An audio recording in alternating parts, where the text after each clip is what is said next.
Formula One, it's the pinnacle of motorsport, isn't it? A glorious, noisy, and sometimes utterly bonkers spectacle. But it wasn't always about carbon fiber spaceships and computer-controlled everything. Oh no. Back in the beginning, in the 1950s, things were much, much simpler, and by simpler, I mean more dangerous. The cars were basically metal tubes with an engine strapped to the front, 4 skinny tires, and a steering wheel the size of a dustbin lid. The driver sat bolt upright, exposed to the elements, with nothing more than a leather helmet and some goggles for protection. It was pure, raw, and utterly terrifying. These early machines were beautiful in their own way, like polished cigars on wheels. Think of the Alfa Romeo 158 or the legendary Mercedes-Benz W196. They had long bonnets to house enormous roaring engines right in front of the driver. There was no thought of aerodynamics. The idea was just to make the engine as powerful as possible and hope for the best. The tires were thin, like something you'd find on a bicycle, which meant the cars slid around corners in a wonderful balletic dance. It was all about mechanical grip and the sheer bravery of the man behind the wheel wrestling this beast. Safety, you ask? What safety? There were no seat belts, no roll cages, no crumple zones.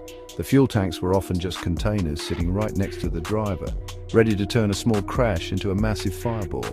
The tracks themselves were just country roads with a few hay bales scattered about for decoration, or rather, protection.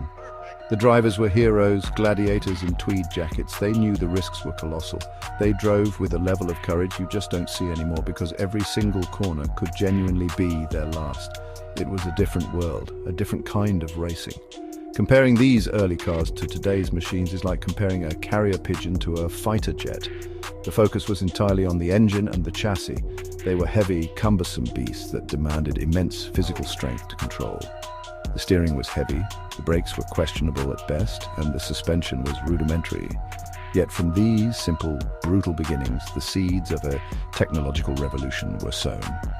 The quest for speed had begun, and it would change the face of motorsport forever, pushing engineers to think, to invent, and to create the monsters we see today. Then came the swinging 60s, and everything changed. Suddenly engineers realized that just having a massive engine wasn't enough. A chap named Colin Chapman at Lotus had a brilliant idea: make the car lighter. But the truly game-changing moment was when someone decided to stick wings on a racing car. It was genius. They realized that if you shaped a car like an upside-down aeroplane wing, the air rushing over it would push it down onto the track. This invisible force, called downforce, meant the car had more grip. More grip meant you could go through corners much, much